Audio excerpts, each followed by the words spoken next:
আমি এখানে দাঁড়িয়েছিলাম, হঠাৎ আমার সামনে এই গাড়ি থেকে বস্তা দুইটা পড়ে গেছে।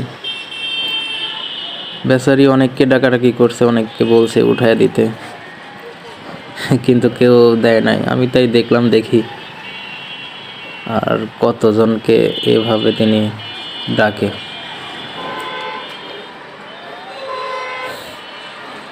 অনেককে ডাকাডাকি করছে, আমি দেখেছি,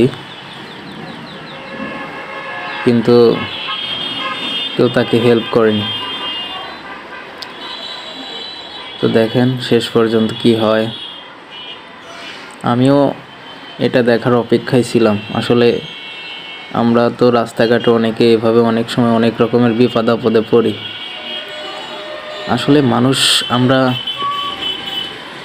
কতটা, এই ভাইকেও বলছিল, এই রিক্সাওয়ালা ভাইকেও বলছিল উঠাইয়া দিতে, আমি দেখেছি, কিন্তু উনি গেল, চলে গেল। ওই যে দেখেন সামনে দুইজন ভাই আসতেছে হাঁটতে হাঁটতে,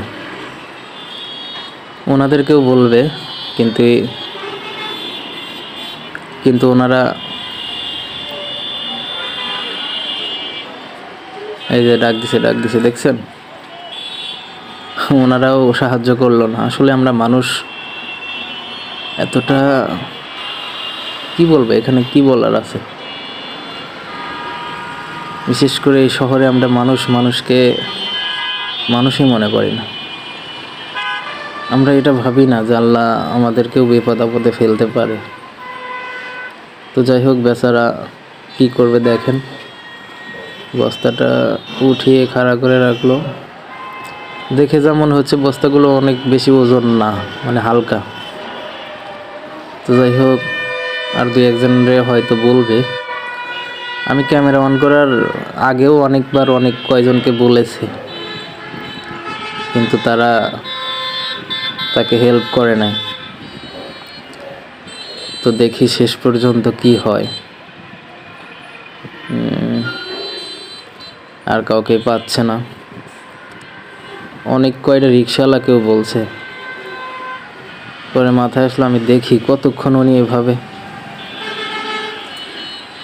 আসলে আমরা যে বিপদ আপদে হঠাৎ পড়ে যাই, আমাদের মানে খুব খারাপ লাগে না? আর সেই মুহূর্তে যদি কেউ হেল্প না করে, চাইলে অনেকেই এই কাজটা 2 মিনিটের মধ্যে করে দিতে পারতো। এই যে রিক্সাওয়ালা ভাইকেও বলছে, কথাই বললো না রিক্সাওয়ালা ভাই।